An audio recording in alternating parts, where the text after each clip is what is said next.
I have consumed a bit of your content, and I do really like your videos. And most recently, I watched your video, Kindly Do Better. And I thought it was a really good video. I agreed with it on a lot of parts. There are a couple of parts that I might not agree with as much, but I figured Hmm. like we could kind of go over those things. Your videos on like the dating market are also really good. Oh, thank you. Thank you Yeah, very much. yeah. Thank you. That's very kind of you to say. One of the first points you made in your Kindly Do Better video was the micro issues versus macro issues, and how the online left is really good at focusing on micro issues, and as a result completely like skips over macro issues, and I agreed a Hmm. lot with that. Um, and one interesting point you brought up was transracialism. Nobody really seems to have come up with a good argument against it, or has come up with like has had a real conversation on it. I believe. I think Hmm. that's something that I definitely agree with as well. And it's funny because I actually had a debate on transracialism maybe a year ago, and I tried Hmm. to take the position that um, it wasn't like a valid kind of identity, I guess, is a position that I tried to take on it. And Hmm. I think I ended up losing that argument because you can't really make that argument without running into the same arguments that people use for transgender, to say that transgender isn't a valid identity or something like that. Yeah. Yeah. Yes. And I'm not really sure how we would like tackle that, because I know I know in different cultures in the past, some people believe that they could change their race. Yeah, I think that we run into an issue by ignoring that entire argument for sure. So the transracialism argument. Yes. Yes, I'd agree. I find it quite hypocritical and very difficult of especially the left to say that transgenderism is valid, but Mm-hmm. transracialism isn't, because you sort of fall into the same they fall into the same kind of arguments insofar as this idea of race being performative, which it well and truly is in essence, relative to gender, say, allegedly not being performative. Because that's sort of what you fall into when you say that transracialism isn't a valid identity. I mean, I think it's quite obvious to distinguish between, say, Ollie London and Yeah. Rachel Dolezal, for instance. Like, Ollie London is sort of a clout chasing Yeah. individual who's got a bit of an identity crisis and sort of found that in his idealization of K-pop, say. Yeah. And Rachel Dolezal sort of grew up and was very sort of socialized and just materialized in a very Mm-hmm. unique and exceptional way. And her life sort of very much mirrors that of somebody who really does identify as being African American. She really doesn't. And Yeah, she identifies. It seems to me she truly, honestly identifies with that label, even if other people don't see her that way. yeah, And she identifies with it so much that she actually was doing activism as a result of how much she identified with it, which is more than what a lot of people can say about themselves. So exactly. And it's yeah. quite interesting that a lot of sort of prominent trans racial individuals who've actually been exposed have been doing activism for their respective communities. Like, I Mm-hmm. forgot her name, but a well, she identifies as Native American academic, was doing Mm-hmm. academic work in the US Mm-hmm. for Native Americans. And a lot of individuals who end up being either academics or writers, it's very interesting just seeing sort of how immersed in that performative aspect of their transracial identity these individuals are sort of subsumed in. I do think it is valid. And I Yeah. think that in saying that transracialism is valid, it is Yeah. synonymous to saying that I think that transgenderism is Yeah. valid. Yeah. Because I do think that we need to have a bit more of an open discussion about this, particularly I would say on the left, who tend to be the ones who are most open Yeah. to such conversations, at least theoretically. And I Yeah. think in terms of moving it forward, it's important. Yeah. I guess for me, I'm still kind of pondering on the transracialism question, but I Hmm. think that there are a lot of valid arguments to it. I completely lost the argument that I had like a year ago about it. So, but even if you look at like the original use of transracialism as like somebody who was adopted into a different race of a family, um, Hmm. even that is kind of indicates like what that identity crisis could be, right? That Hmm. you grow up within one culture while looking like something else. You grow up and you experience and you appreciate and you learn and experience the history of a specific culture, but maybe you don't align with that culture in the way that you look. Does that mean that your experiences with this culture are invalid, or that you're any less of that culture? Probably not. Also, another point that you made was laziness from the left, that you said the left dismisses other perspectives rather than hearing them out, which is something I super duper agree with. One of my friends, Short Fat Otaku, he did a video on fascism. And one of the things that he brought up is that when talking about fascism, a lot of academics refuse to use like fascist materials to actually define fascism, and they would just use their own academic material to talk about fascism. So instead of going to like straight to the horse's mouth, they would use everybody else's definition of what fascism is, except for the people who believed in fascism, which as a Hmm. result, people don't really seem like, now when people accuse people of fascism, people don't really know what it means, I guess. So I think that that was a really good point by you. Then there was the next section, which was the rights advantage, and one of the advantages you brought up was honesty. And you Hmm. said the right is more honest than the left, so that the right is more honest about its racism, for example, while others Hmm. aren't. Hmm. And in some cases, I can agree with that.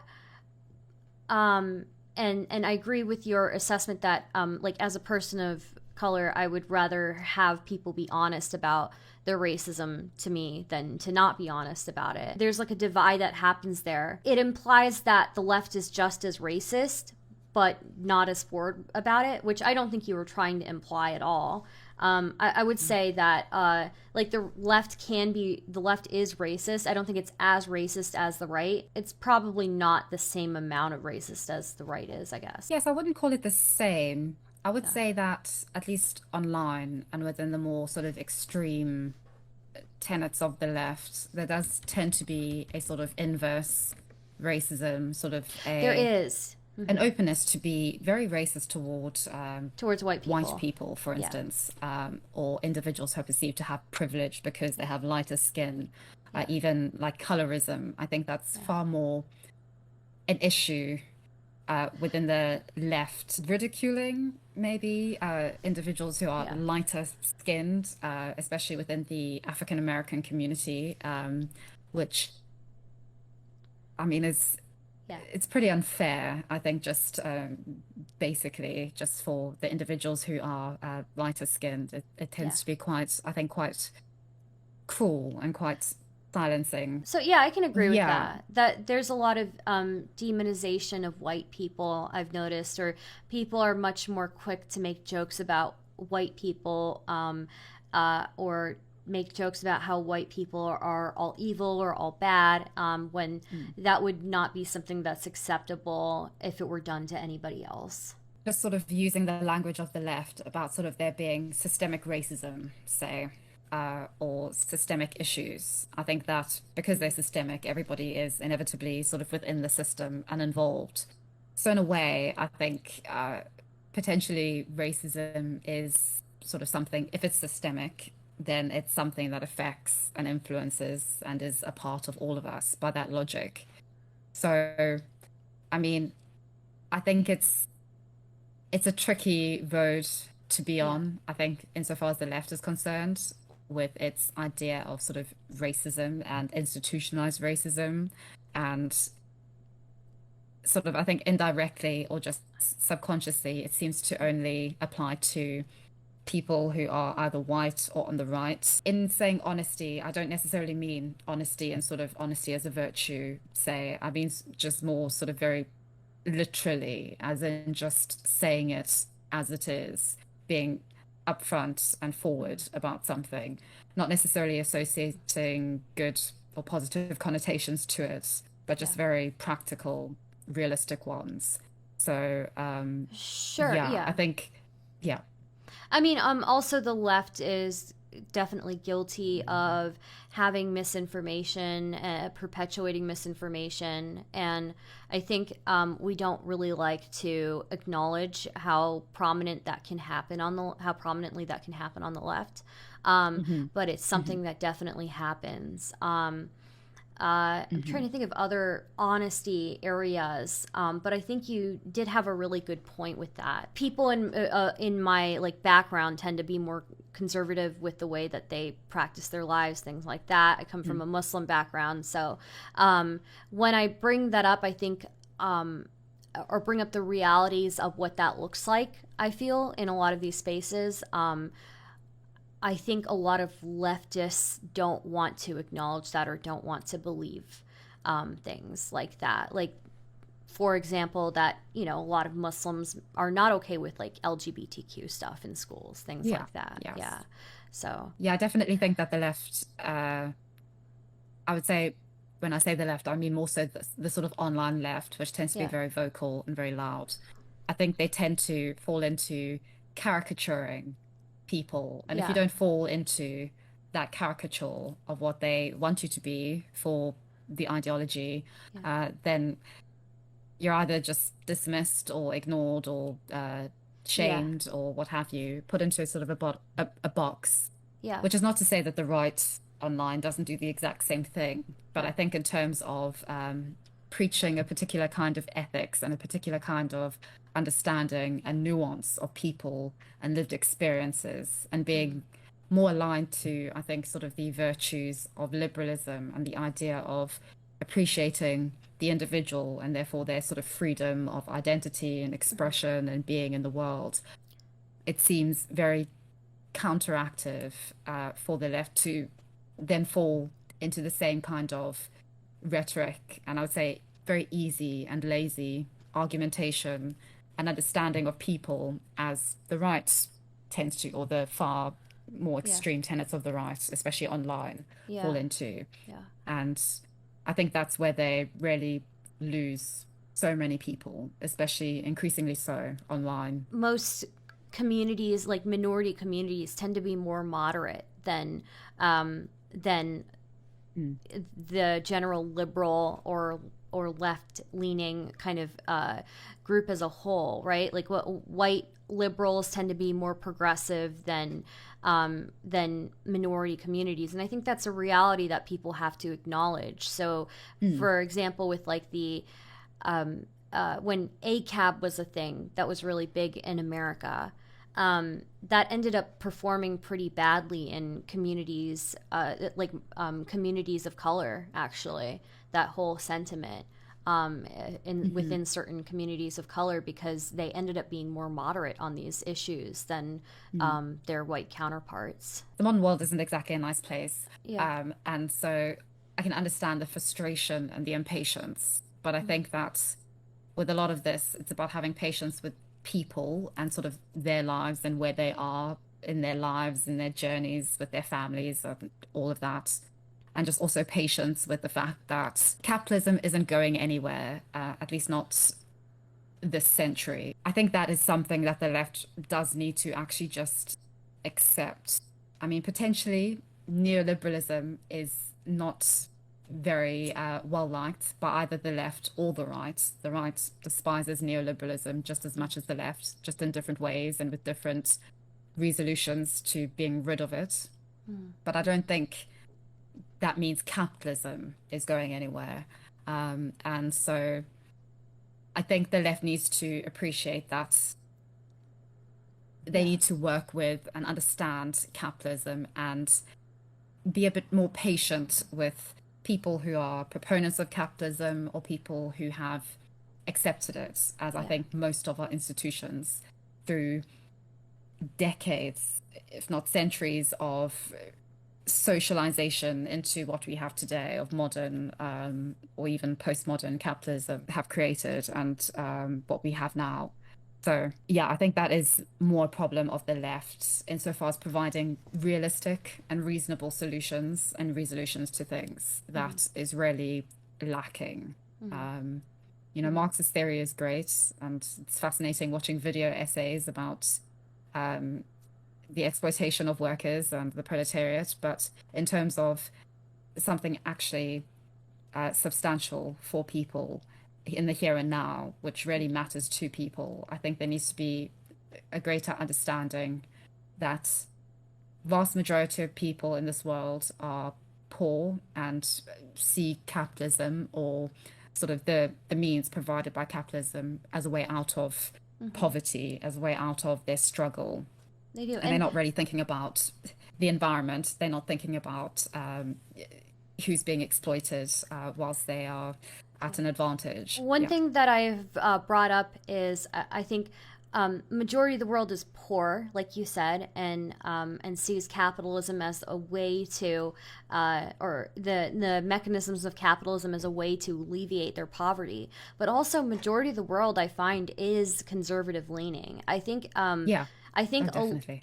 it's so strange to me when I bring that up to people who are left leaning and they don't believe it when I say that. And I think, but if you look, if you look at any, large population in the world, like, people are not thinking about progressive values, really. Oh no. Yeah, they're just thinking about like their next meal. They're thinking about like making, enough for their families and stuff like that. Yes, yeah. And it's interesting to see the richer a society becomes, the more sort of um I would say aware of progressive issues and concerns they become. I mean, just look at Iran today. Mm-hmm. Um, in terms of looking at Iran just 30 years ago, we wouldn't be having the same kind of conversations about women Yeah. like we are now. And I mean, sort of I was reading an article recently about sex toys, the sex toy market in the Middle Mm-hmm. East, Mm-hmm. especially the wealthier countries in the Middle East. The wealthier people become, then the progressive values or the values of more sort of individual self-awareness Mm-hmm. and individualization come into the picture. And I think it is just an example of just an appreciation that all societies sort of go through these stages and that you can't really just skip stages in order to Mm-hmm. get to one point. I mean, I Yeah. think with the climate, for instance, there's this fabricated idea that somehow the developing world is going to just skip sort of very key aspects of industrialization and Mm-hmm. the modern market economy and suddenly just go on to green energy. And Yeah. it's not really that, well, it's not at They're all not there that yet. simple, and it's not going to happen. Yeah, so that was something that's super interesting to me, and there's something that it nothing really indicates to me that like people online are out of touch with reality more than when they can't even acknowledge these basic things about the average person in the world, the average, and what they're Hmm. thinking about, and what is feasible for people in developing parts of the world. It just seems like a lot of people in the West who are very left leaning aren't able to acknowledge those points of growth that you can't skip. Exactly. And I think it's just going to, it's sort of like a serpent eating its tail Yeah. eventually, because the world is becoming far more globalized than anything think we can imagine. And soon, most of the people online are going to be from outside of the advanced Western economies Yeah. and are going to be creating their own communities and their own Twitter accounts and their own followings and their own YouTube channels with millions of followers. And I think when that happens, and I think it will probably happen very suddenly and very quickly, suddenly the internet is not going to be as I think, lenient toward progressive values as Mm. it is now, at least in some spheres. I think at the moment there's definitely sort of a monopoly on, for instance, YouTube, very American based, American audience, money, etc. But I don't think that's going to be the case for a long time, especially with young population growth Mm. in the rest of the world outside Yeah. of the West and Japan, Yeah. and a very tech savvy populace as Yeah. well. I mean, Yeah. I'm a perfect example of how I would Yeah. be absolutely slaughtered by any opposition. But Yeah. yeah, I think the internet is going to change insofar as its lenience towards these progressive Yeah. values if they stay as dead set in their idea of reality and their idea of people and their idea of people who are not um, from the sort of bubble that is the modern Western world. So Yeah. it will, It's a really good I point. mean, I from didn't my even perspective, it'll be interesting, but we'll Yeah, see. I didn't even think about that. That the how the demographics online will change and how the culture online will change as a result of that.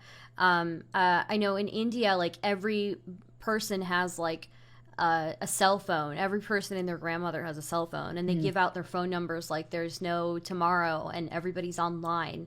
And while they haven't reached the same cultural significance as the West has. It's only a matter of time until there's enough people in developing countries online to create a cultural influence online.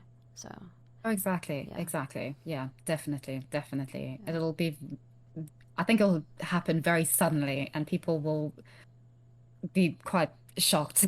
yeah, But yeah, it'll be interesting to see. But I think uh, at this point in time, I do not think that the online left is prepared for that or willing to acknowledge that that is a real possibility. hmm And yeah, the rest of the world is definitely not as progressive hmm as uh, the modern Western world. yeah, So yeah, we will see.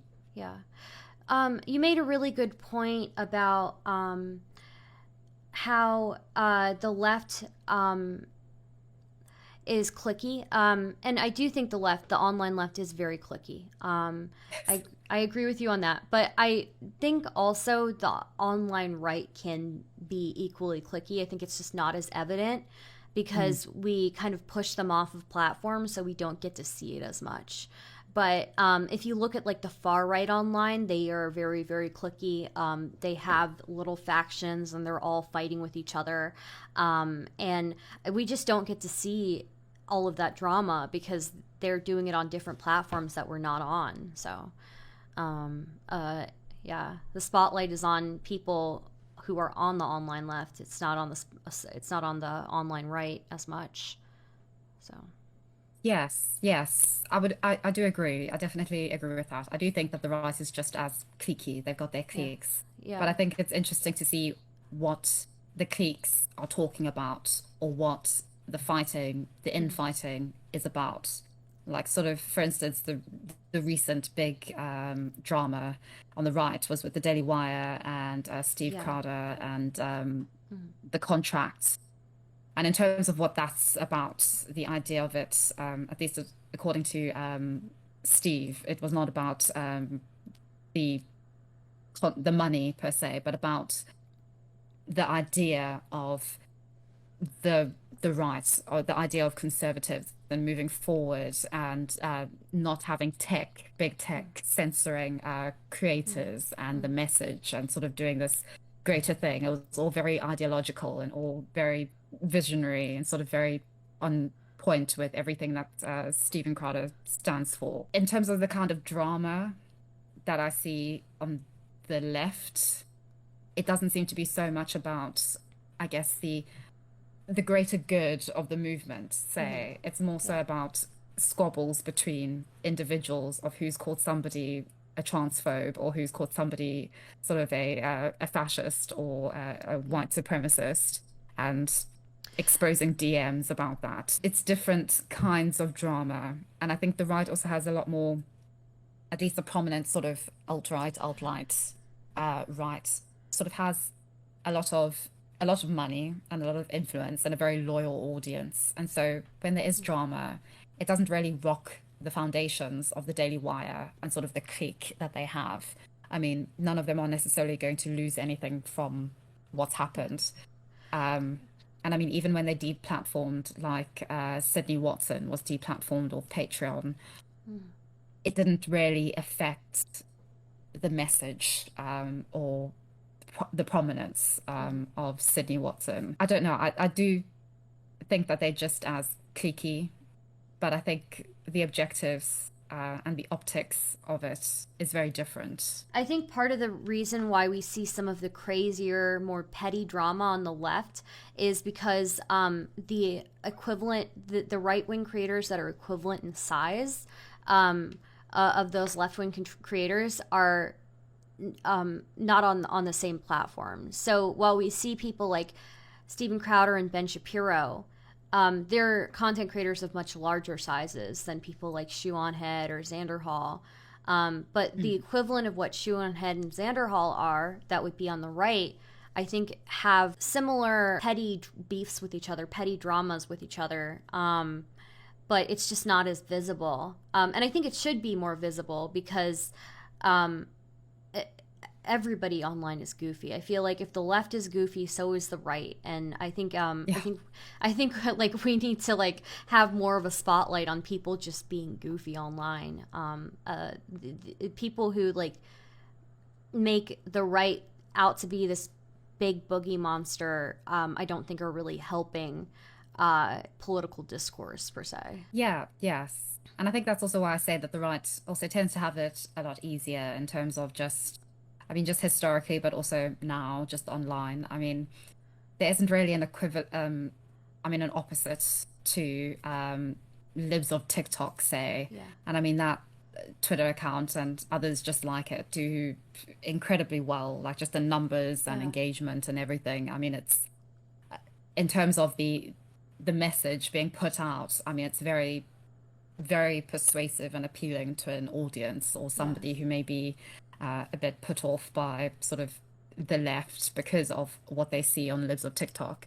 So yeah, I don't really see the same kind of, I guess, momentum on the left in that regard. But yeah.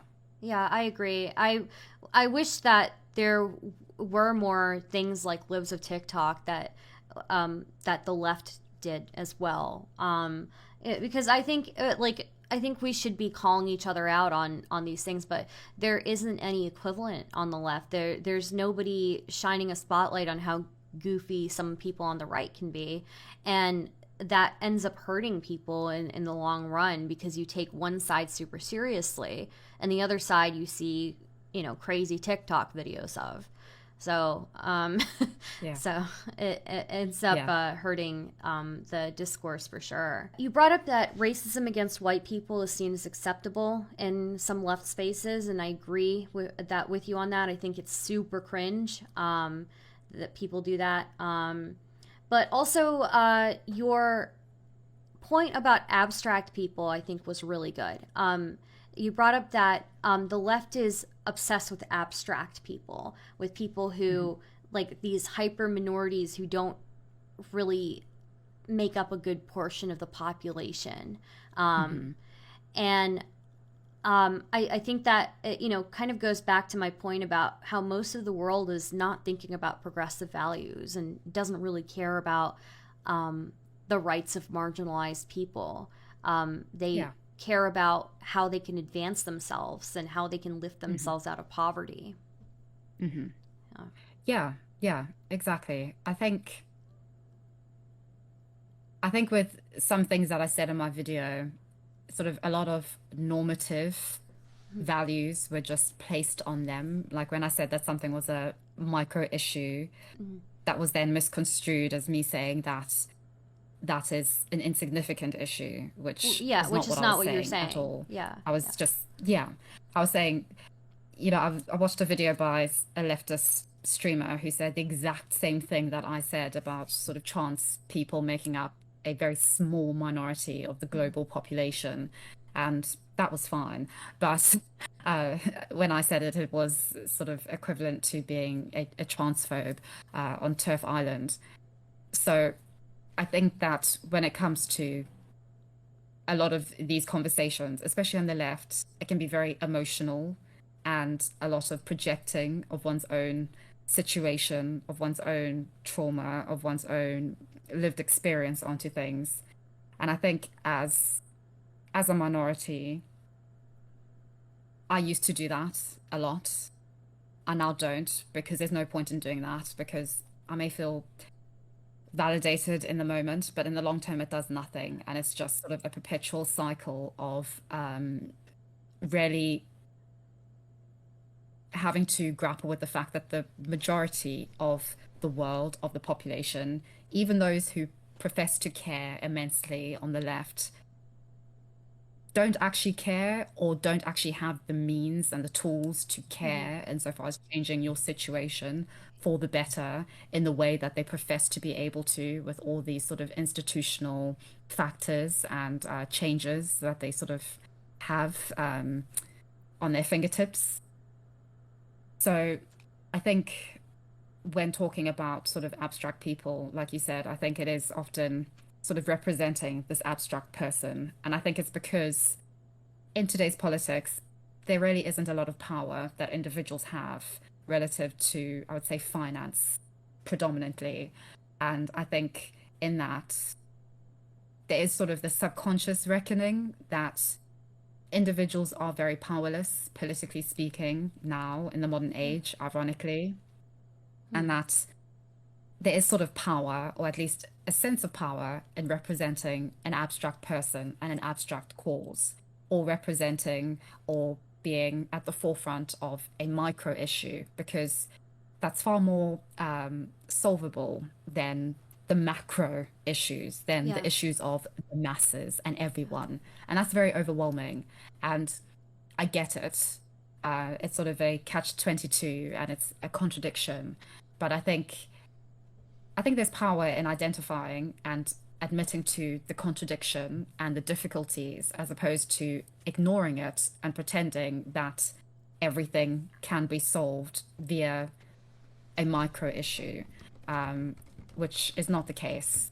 I think I didn't say this in my video, but I think sort of a lot of micro issues can actually be, in a way, resolved through micro issues. I mean, through, for instance, accessible housing, say, and the housing market, and just inequality in terms of income with regards to mortgages, rent, etc. Everything sort of flows into just housing. And sort of, if you think about that, just psychologically, the psychological value of having a home, having a private, actual, literal safe space to retreat to from the world. I mean, imagine if every trans person had a home, a safe space where they could, live and be autonomous. I mean, in terms of the intimate partner violence, in terms of societal alienation, I mean, a lot of that could trickle down in the way of actually aiding a lot of people, a lot of minorities. I've definitely found that in my own life in terms of having that autonomy over my own life and own situation, that it's really helped me in terms of actually being free. And I think that is what the left wants for everybody. And I couldn't agree more. But I think that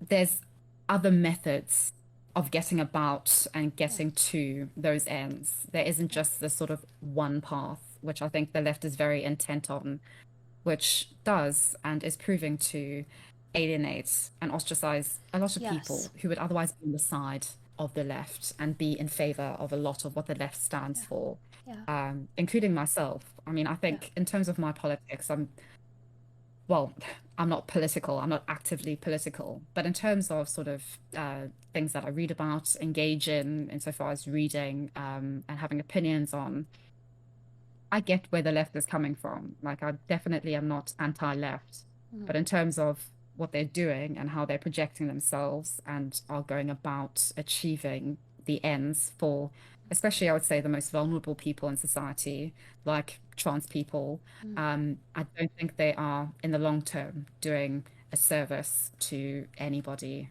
least of all, say trans people. Yeah, I feel as somebody, I'm like left leaning myself, and I feel like I've been alienated just for bringing up some of these points that you've brought up yourself, especially with like the the hyper minority kind of being focused on, and the average person, the average, like what the average person thinks, not really being talked about. There's also, again, most of the world does not have the means to even be able to have conversations about progressive values. They're too busy worrying about poverty and worrying about their families. And so I definitely empathize with that a lot. And, as somebody who also I really like to talk to right wingers a lot, and I like to talk to really far right wingers as well. There's this kind of thought in the leftist kind of space that if you're not constantly making the world a more left place, that you shouldn't be doing what you're doing. So if you're doing an action, if you're creating content, if your content is not leading to the world becoming more left wing, then that content shouldn't be done, and it's wrong to do, which I just disagree with. I think that there's like value in having honest and open conversations with people from a wide variety of political viewpoints, especially given that we know most of the world, again, is not thinking about progressive values. So, Yes, exactly, exactly. yeah. And just basically in terms of improving on one's arguments, one's position, just Yeah. understanding the nuance of the world. I mean, talking to each other is the most important thing, especially to people who you don't agree with or you don't see reality in the same way as. So, yeah, Yeah. I definitely see a lot of value in that. Yeah. And I think the left would be uh, a lot further along down the road, if it, at least the online left, valued that a lot more, especially with the size of a lot of their platforms. Like a lot of them have well over like 300,000 subscribers on their YouTube channels, big followings on Twitter. I think in terms of actually engaging with other people, not just as sort of like a blood sport, but like actually having conversations and talking and getting to understand. I think that could go a long way in terms of, I think especially just humanizing the left, because I think right now the left has been quite successfully caricatured on the likes Yes. of TikTok, Yeah. for instance. And I think that definitely is not to the left's advantage, because I would say the vast majority of people on the left are, you know, okay people. Yeah. But in terms of the loudest voices who are like just out there, just sort of defining the narrative and the direction of things, they are caricatures. And I think that really does a disservice to the left and what it wants. Okay. What did you think? I don't know if you've been paying attention to social media a whole lot, but have you seen all of the controversy around MrBeast and his new YouTube video? Yes. What did you think Yes, of I did. that? Jay. Yes, I actually put out a tweet about that this afternoon. Um, yes, I think this is an example of what I said about what the majority of people care about and what a very small, very vocal, primarily leftist minority care about, sort of the systemic issues Yeah. of Mr. Beast and philanthropy and charity. And, you know, that's all well and good. Like you can have that conversation. But in terms of what somebody now who is actually blind and, you know, healthcare is trash. Its healthcare system is in shambles. But in terms of actual meaningful in the here and now things that are happening, if MrBeast is going to be the individual who's going to give your child, your wife, your husband, your grandmother sight, then by all means, it's a brilliant thing. Mm-hmm. And it is what it is. I feel that the the likes of MrBeast and people, they can't make anybody happy, Yeah. especially not on the left. But yeah, I did put out a tweet in a sense, just Yeah. yeah, about it. Yeah. But what were your thoughts? I felt really bad for Mr. Beast. Yeah. Yeah. I think, he went out of his way to not only cure 1,000 people of blindness, he did it not only within like the West, right? Because most people who do these types of acts of charity do them where they're located. He went and he did it Hmm. across multiple countries, which is like Hmm. more than you can say about most people who do this. And Yeah. that in itself, we should be able to acknowledge that sure, we can have better systems of healthcare across the globe, but there are still going to be some medical technologies and procedures that we aren't able to make available for a low enough cost that it's readily available for most people in the world. Hmm. And while we should strive for that, um, while we should strive for that, universal healthcare isn't necessarily going to be the fix all for that, especially if we don't have enough equipment, if we don't have enough labor. There's a labor shortage within healthcare right now as well. Yeah. So, yeah, Hmm. Yeah, exactly. Yes. Uh, I think it's very easy to have answers to yeah, big questions without actually considering the particular nuances of the question. It's very easy yeah, to sort of just,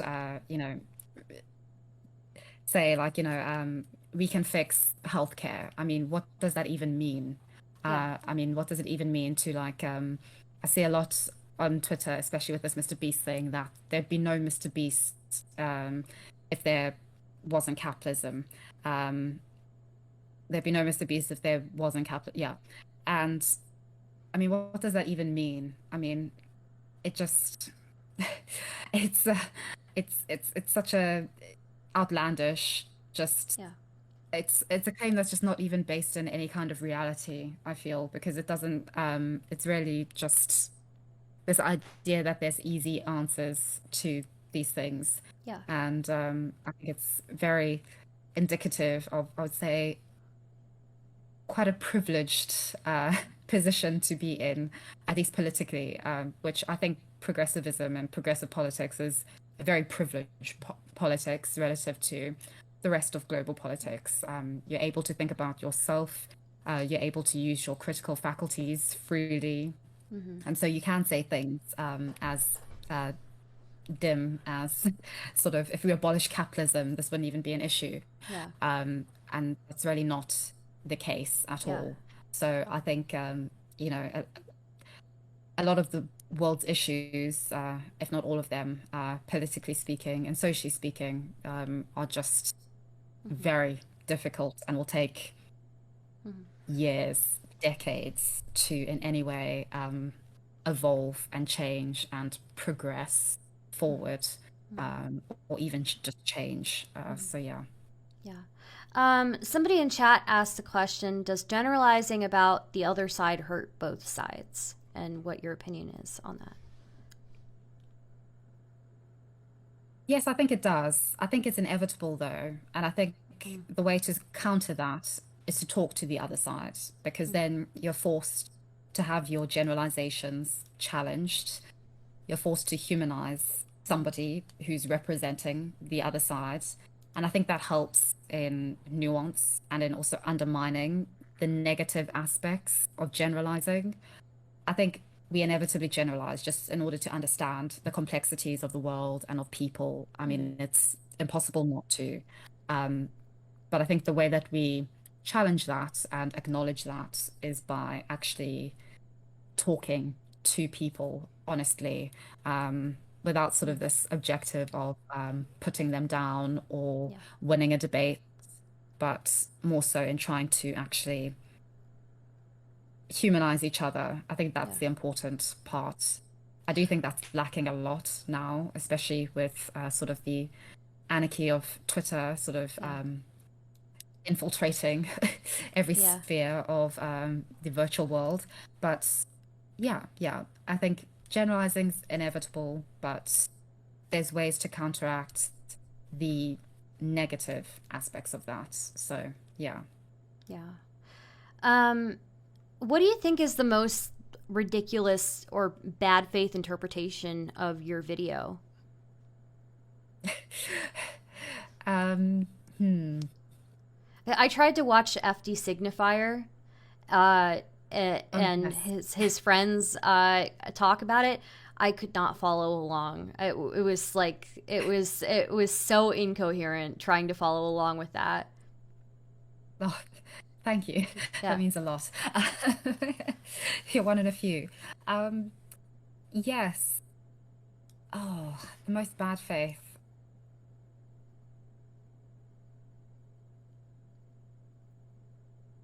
Oh, oh, there's so many. But I think mainly this idea that I'm a transphobe or Mm, yeah, that I'm a transphobe uh and racist or internally racist. I think that was probably the most mm, bad faith fake.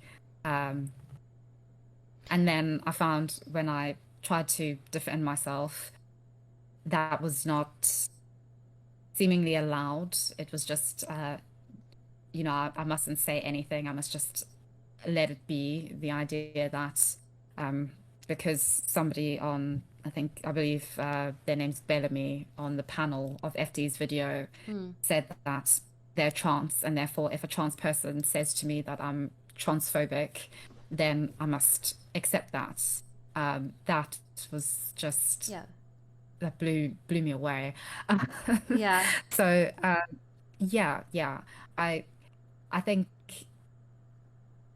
that just generally, when people sort of project their reality and their idea of reality and how I should see the world based on their reality through their eyeballs, and that if I don't, there's something wrong with me. Even though I've never lived their reality, I don't live in their reality, I don't see the world through their eyeballs, inevitably, that's somehow a fault or a flaw of mine. Mm, And that somehow reading books or watching videos of progressive YouTubers is going to counteract my lived history and experiences and who I am. I've been socialized as this individual that I am for 25 years. It's ridiculous. So yeah. yeah, I think that sort of, for me at least, was just sort of the essence of the bad faith of it all. I Mm, think that just everybody thinks that their reality is the yeah. reality of Yeah. everyone. And that's not the case. And I think sort of the response and the responses that I got to that video um, really proved that point more and Yeah. more so to me. Um, Even though I thought at the time, I thought it was a good idea for me to make this video because I thought, well, I'm not on the right, so Mhm, it isn't going to be seen as somebody from the right just sort of bashing the left. mhm, But because I'm very neutral, because I identify as apolitical, I don't I don't care to be politically engaged or involved at this present time. And, it's a very privileged position to be in, but mhm. it is the position that I find myself in. So there you go. Um, I thought that coming at it from that perspective of just sort of analyzing the landscape, not necessarily saying that the right is right, but that, the left and the right have different things going for them and not going for them. And it's interesting to see that, Mm, and that the left can do better just based on my sort of attempt to be as objectively analytical about it as possible. I think that general sort of perspective, sort of my reality, which is very much my reality, not one projected onto others. I'm the apolitical one, I'm the analytical one, I'm the sort of transracial, Mhm. bi South African, sitting in her room in England. That's very much a me thing. I thought that that would be respected a bit Mhm. more than it was. But instead, Yeah. sort of my reality was just ignored. Yeah. And I'm these sorry. labels and these Yeah. characteristics were just placed on me. Yeah. I'm so sorry about that. I know that there were like even at the most extreme I saw like Candace Owens comparisons, which were like Oh, so out of yes. like so strange to me. Like like I didn't pick up any Candace anything remotely close to Candace Owens from you, but like we could make the argument that that's like in a way like a little bit of like maybe there's like some racial undertones there. So Oh yeah. yeah, yeah. Oh yeah, definitely, Yeah. definitely. I mean, the things that people say. I mean, I'll still look like Candace Owens even if I agree with you. So, you know, I think you look much prettier than Candace Owens, so yeah. oh, Uh thanks. yeah. Yes. But yeah, yeah, I think so. I think definitely a lot of racial undertones to Yeah. that claim, but oh well. Yeah. Somebody wanted to ask, do you think the pendulum will swing back the other way, or do you think the rhetoric will continue to become more extreme um, uh, in reference to like the right and the left not understanding each other? And is there a solution to that? Oh, interesting question. I think yes, I don't think the polarization is going anywhere. I think that I'm actually making a video on this, that I do think that now, especially based on just in January, sort of what is, or like from, I'd say the end of 2022 until now, sort of an anti-woke sentiment and movement that seems to Mm-hmm. be Mm-hmm. starting. Mm-hmm. I wouldn't say it's a coherent movement, but in terms of I mean, I counted these three Twitter accounts that sort of emerged in September last year and now have about 1 million followers each, and they just document um, sort of wokeness Mm-hmm. very pejoratively and negatively. And so I think that there's definitely an audience now that is moving toward a sort of anti-woke sentiment. And I think also with the trigonometry comedian Konstantin Kissin's viral video at the Oxford Union, sort of tackling woke. Mm-hmm. I think it's definitely swinging in that direction more and more so, sort of that more vocal and overt anti-wokeness. And I think because moderates and people who are in the center in our modern world, um, who I would say formulate the majority of people, are sort of being ostracized by the left and Mm-hmm. by the woke narrative, that Mm-hmm. they are going to find sort of more in common and more allegiance with the right and with the anti-woke movement. Mm-hmm. Mm-hmm. So yes, Yeah. I do think things are going to get more polarized, but in the long term, I I don't know. I'm not Mm-hmm. exactly sure.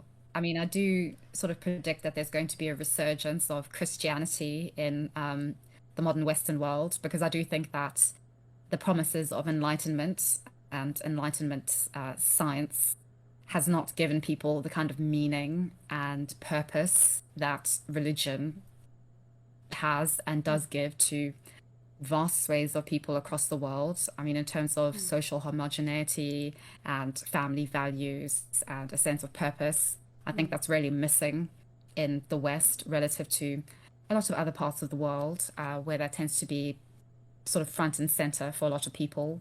So I do think that um, the church and Christianity particularly is going to make a bit of a comeback, not just religiously, but sort of institutionally. Hmm. I think in the UK, we're already starting to see, especially the Mormon Church is gaining a lot Really? of momentum insofar as land. Yeah. So yeah, I think later on this century, I think I didn't know people that are there going was. to, I didn't know that sorry. there was a a Mormon presence in the UK. Is there like a significant population in the UK? No, it's actually the population very, very small. Uh They huh. hardly gain any members. I think only about 60 to Yeah. 100 members last year. But in terms of buying up of land, especially where I live, Mm-hmm. the Mormons own so much land. It's Wow. incredible. And very, very wealthy, lots of donors. And I think also in terms of their message of hope, um, and I think in terms of their wealth, which I think inevitably people are going to be attracted to, Mm-hmm. if the Mormon Church can promise you, I don't know, a subsidy on your rent, Mm-hmm. I mean, that's going to draw lots of people in. And I think that is definitely going to be a factor, as I think politics fails more and more people as it is now. I mean, people don't really trust politicians at all or have a lot of faith in institutions. Um, but they're very strong and it sort of Yeah. isn't, as I said, going anywhere. Yeah. And I don't think capitalism generically is going anywhere. So people need something to believe in, I Mm. think. And I think this experiment of believing in nothingness, or believing in, I guess, the market has not proved terribly persuasive or terribly meaningful to most people. So Mm. I think Hmm. God may be the answer at some point, but we'll see. I mean, there's definitely something to be said about communities and how churches created communities for a lot of people. But Hmm. um, I I still think that there are ways that new communities that are like non-religious communities can pop up. Like we see online communities becoming really big and Yeah. being something that a lot of people will unite over. And I wonder if we'll see something, some like more resurgence of that as well. Um, Hmm. I do definitely acknowledge what you're saying about people's faith in institutions. There's a lot of people who are losing faith in institutions. Um, Hmm. I'm hoping that that can change because I do think that different institutions have varying levels of competency, and some of them I think get a bad rap. So Yeah. yeah. Yeah. Um, Sorry. no, Yeah. no, go ahead. Oh, yeah. Sorry. I was just going to say, just to add on to that, I think the important difference is that I think we haven't inevitably, like all humans throughout history, we don't deal with the acceptance that we are mortal and that we're going to die. I mean, even now we're trying to just counter that with plastic surgery and Mm-hmm. cosmetic procedures and stuffing our old people into old age homes. Mm-hmm. Um, we really do not want to acknowledge um, dying. And I think what religion provides and what a religious community provides is an answer to what happens after, that there is something after, that there's sort of this otherworldly prospect, that there's something bigger than you and something that you have to have faith and hope in.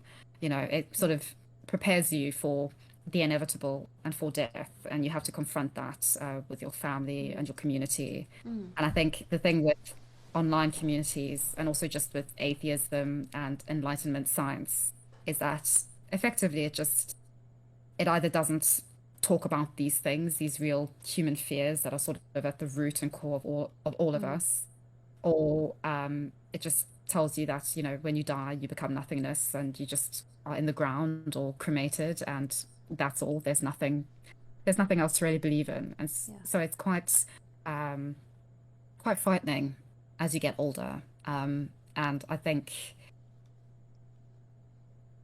online communities really don't have that sort of overarching figure or Mm. representation of something otherworldly, something bigger than the community, which is why I think they're so fickle, why their memberships just come and go. I mean, I think we can see with just YouTube as well, people just come and go, your subscribers come and go. It's not sort of a community based on sort of shared traditions and symbols and a shared perspective of where we're inevitably going as a community towards, something bigger and greater. Like, I don't know, Susan as a god who's going to save us all. So Yeah. I think, yeah, I think there's something lacking and there's something not as tangible in our communities now that sort of religious communities really do have, which I think they'll really be able to capitalize on going into this century, I would say. Okay.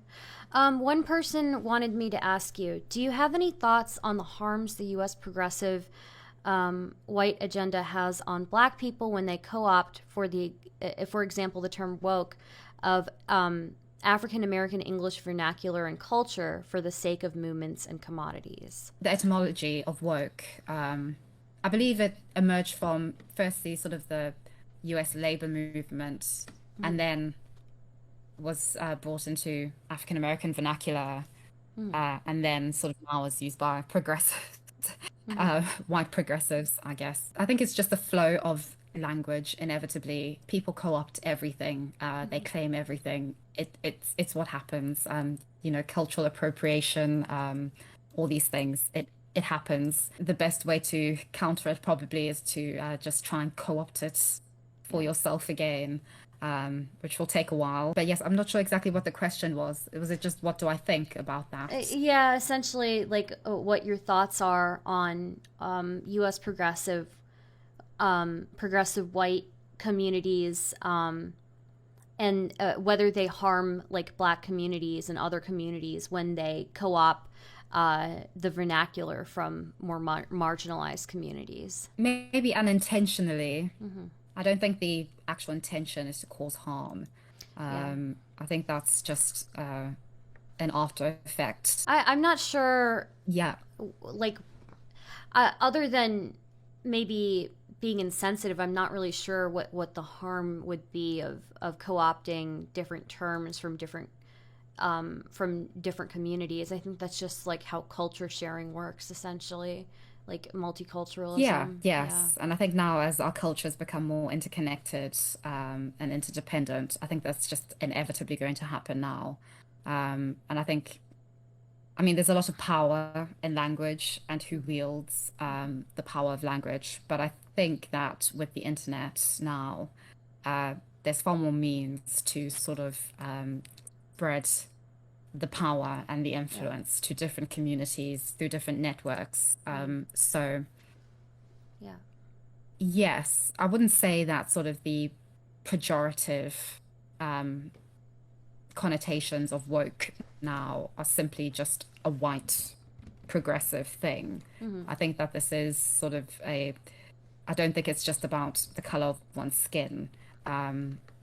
That sort of the pejorative connotations have been associated with them. I mean, on Twitter, I mean, I've seen Black people say the most bizarre things about Yeah. sort of, it's about Yeah. white people, just sort of There matter of was factly, like, oh yeah, we should just kill there was white that people because, TikTok. why not? Yeah, there was that TikTok of that girl saying that if you have white friends and you bring them to hang out with other Oh people, yes, yeah, that the you white should. shenanigans. Yeah, that maybe maybe I'm not in the mood for that today, and maybe you want to ask us Yes. before if we want to hang out with them. Like, I think this is segregation. I think we Oh, did this before. I think this has happened. I know. I mean, it's brilliant. It's like it's comedic genius, honestly. Like It is. I yeah, couldn't believe it was real. I had to actually yeah. watch all of their TikToks because I just could not believe it was real. But it's real. But, Yeah. I'm hoping that in 10 years or so, they look back and they think, wow, I had a moment. I mean, Yeah. all of us, we all have our, Yeah. our No, I mean, stupid moments as, I definitely went through like oh, my ultra feminist stage. I mean, I'm still a feminist, but there was mm, when you're first getting into like politics and ideology when you're young, it's super easy to go off the deep end. And I think oh yeah, I definitely had a phase with the feminism where it was like, yeah, men are, all men are evil and all of that. Now I only do that like as a joke, but yeah. yes. Uh, Oh, yeah, yeah. exactly. Yes. Yeah. Yeah, definitely. I mean, at one point in my life, I thought that people who wore makeup were responsible for the deaths of Africans in the Congo. Yeah. It's, Yeah. Wow. yeah. So, Yeah. yeah. Um yeah, so I guess have you kept up with the like weird deep fake porn stuff that's been going on with the streamers or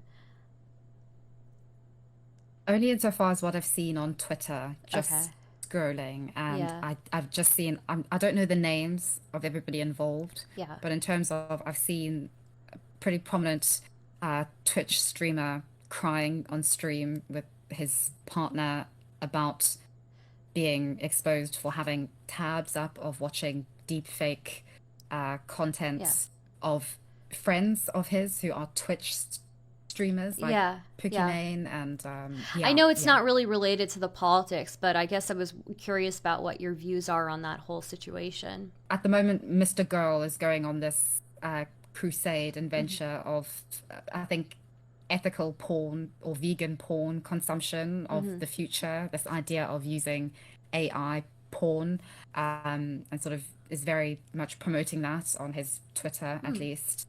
Hmm. And, I think in theory, that sounds great. I think this is another thing, with not that Mr. Girl is a leftist, but just with a lot of Yeah. leftists, this idea, things in theory sound great, but in reality, people are not, as human beings, we are really not that enlightened and are not that rational and are not that morally aware Yeah. through the days of our lives in everything that we do. And so I think it leads to things such as deep fake porn, such Yeah. as these things that are really not well regulated at all. That really, yeah, I mean, it's terrible, at least in terms of what this website, I Hmm. believe it's a website, I believe it's been taken down now. Yeah. Yeah. Um, Yeah. but yeah, it's no, I do not agree with it at all. I think it's Yeah. an example of just pure anarchy and humans really creating things that we really creating our own demise, Yeah. just sort of in a microcosmic way, Yeah. just in this sense. I think we've really created something that we have no control over and Yeah. really no regulation or any sort of moral education preceding the sort of emergence Yeah. of this, which I think is just going to result in more of this happening inevitably. And yeah, yeah. Yeah, I think it was interesting watching him there crying with his wife. Okay, so this is going to be completely unrelated, but I think his wife was crying out of anger more than anything else because if I know Hmm. if I had a partner who was looking who paid for deepfake porn of our friends, I would be really mad. I would be really really mad with them. But yeah, Hmm. there's definitely a lot of consequences with how good deepfakes are becoming. There could be positive. Somebody brought up to me that now people who don't want to engage with sex work could create that type of content with ever having to do sex work, which is interesting. It's an interesting like positive that somebody could pull from that. But at the same time, like how much of our likeness do we own? I guess is the question. Exactly. And I think it just feeds into this idea that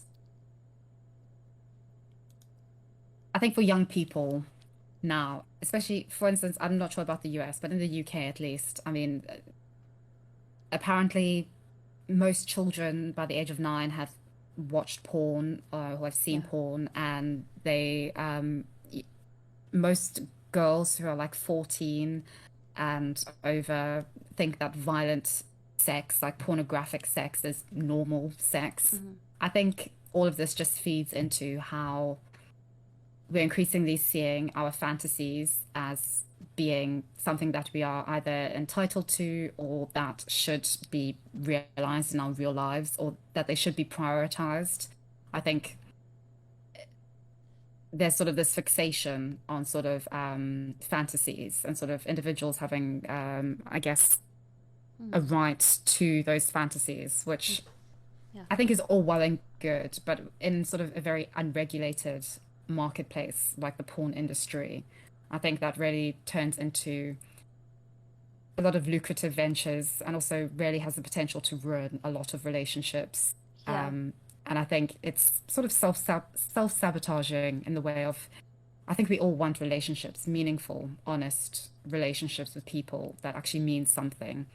Mm. And that really cannot be based in any kind of fantasy of what those people are going to be in our lives. Yeah. And I think porn in general is just, it's a thing. But I do think that its overconsumption is just an example of sort of easy access to something that humans have never before in history had easy access to, unless you were like, I don't know, some king who had access to like all the mistresses in the world. But that was just an exception. Whereas now it's sort of everybody can have access to anybody. And with deepfakes, you can have access to literally anyone. Like if Yeah. you wanted to have, yeah. So it's, I don't think it does us any good. Yeah. Yeah, yeah. But Yeah. I think depending on the way that it's used, it could definitely be pretty bad for people. And I mhm, agree with you. That we have like an oversaturation of. It seems that in some ways we have an oversaturation of sexuality in our culture, and then in other ways yeah, we are very restrictive around the way that we talk about it, yes. which I think is a problem in itself. Um, so yeah, I think that's Yeah, a it's interesting. yeah, yeah, Yeah, because like on the one hand, we're, like you said, just obsessed with sexuality. But then on the other hand, we're very puritanical about, yeah, sex and especially children. I mean, children are like this like sacred entity. There's like a pedo around every corner. Sort of the science of sexuality that we have. I sort of read quite a bit of Michel Foucault about this. It's just very, yeah, I think we know a lot more than we do, and then we turn that into like sort of a science and sort of knowledge and information and content as well. And I think we, in the process, sort of really sabotage sort of, I think hmm what a lot of sexuality is, which is very fluid, ever changing. I mean, especially women's sexuality, I yeah, mean, changes over the years, over yeah, time. I mean, sort of, I was reading an article recently about sort of women uh, coming out as lesbians in later life, like in their hmm 50s and 60s and all these things. So I think, I think, yeah, sexuality is really, we have so many labels for hmm things, so much knowledge about these things, but I don't think any of us actually fit yeah, perfectly or well into any of these labels. And I think you see things then like detransitioning, you yeah. see sort of relationships that are very, I think, unfulfilling, sort of emerging from this. So yeah, I think we have a very, very peculiar, very contradictory relationship to our own sexuality and to just our culture. I guess one last question from the audience. I don't want to keep you too long. I do appreciate you doing this interview with me. What role does consumerism play in these issues, you think? Around Oh, sexuality, around. yes. Well, at the moment, I'm very against consumerism being a part of particular spheres of life. I Mm-hmm. think consumerism. I think markets are good in general. I think, at least theoretically, and I think that they can really be a means for good, especially um, I'd say like quick fixes and quick solutions to things for people and giving people sort of autonomy. Um, but I think that there are some domains of life where consumerism should just not be Yeah. an aspect when it comes to dating apps, and that sort of consumer market. I think Mm. that's just had very negative effects on the vast majority of people who are on them and who utilize them in order to try and find meaningful connections with people. I think in education, it should not be a thing at all. Very negative effects on higher education. We're so used to consumerism that we now see everything as consumable, and we see each other just as Yeah. consumers, and everything is sort of turned into a marketplace. I mean, even conversations with people is now sort of consumable content where you make money from, where you know, sell products, everything.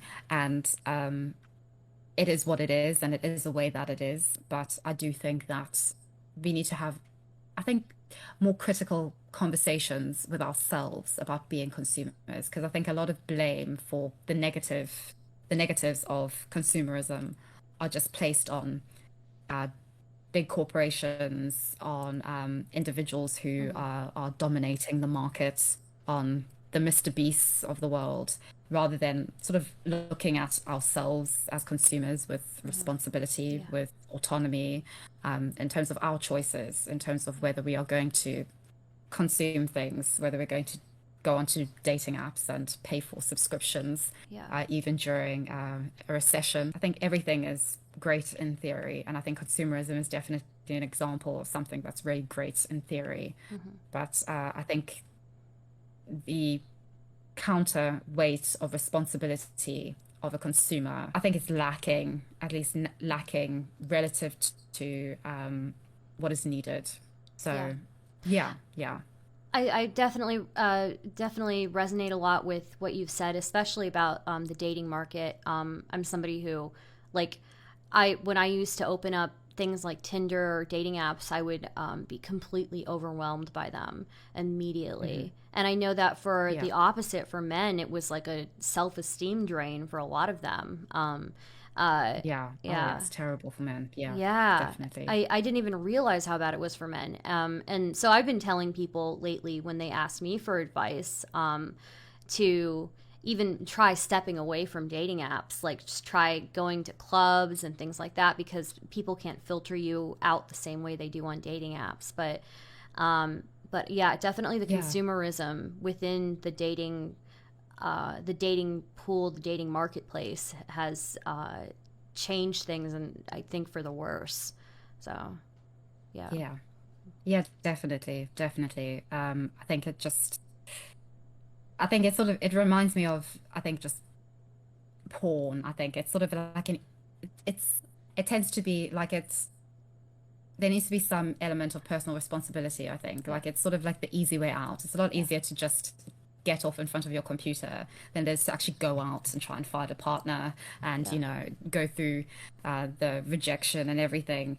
And I think it is a very human thing. We all seek Yeah. the comfortable, the easy. But I think in terms of getting to where we want in life, in terms of relationships, in terms of our own self-worth, I think you have to really do those difficult things. And so, yeah, yeah, I think with dating apps as an example of that, sort of, it's difficult to get off them because it's sort of Mm-hmm. right there, like sort of this whole domain and app with just potential people. Yeah. But I think in terms of actually just really having to have a meaningful conversation with somebody, having to actually go and join community Yeah. ventures and groups and things, go to even gym classes, where you can talk to people and get to know them over a long period of time. I think that's far more rewarding in the long term and far more important just in I think terms so. of individual self-worth and growth as well. Yeah, I think so. Yeah.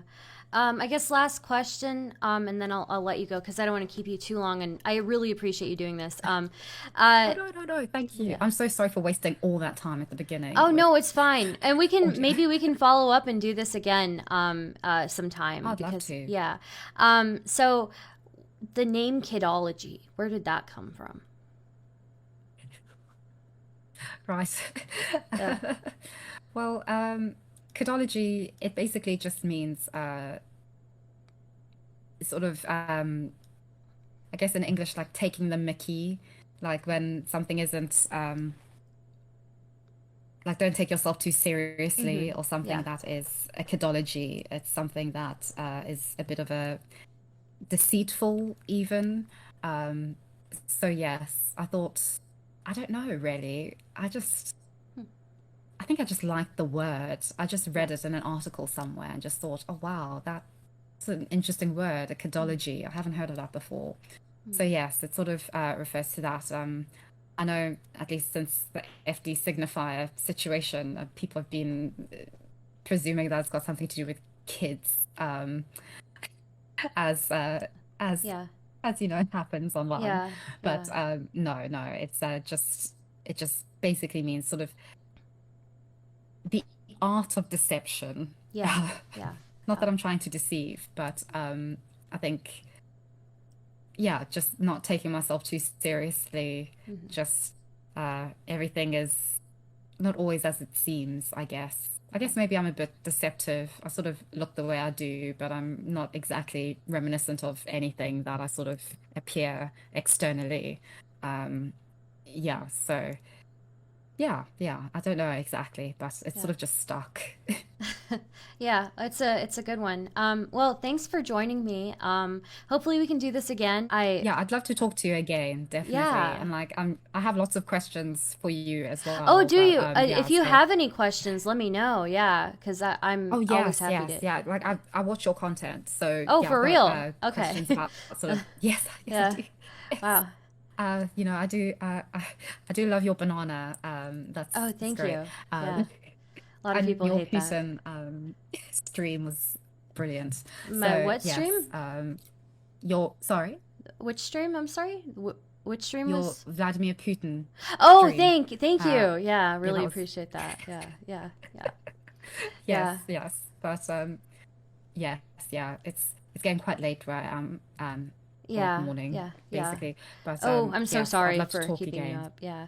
Yeah, I would love to too. Well, we should we'll set up another time and you can ask me all the questions that you have about Oh yes. banana and Putin and anything else. Oh Yeah. yes. Oh, So, brilliant. yeah, Yes. yeah. Thank you so much for having me Thank you so on. It was much. brilliant. Yeah, have a great day. Have a great night. Yes. I know it's Thank 4 a.m. you. there. So, Yes. yeah. See Yes. ya. Thank you. Thank Bye. you. Thank you, everybody. Thank you. Bye. Bye.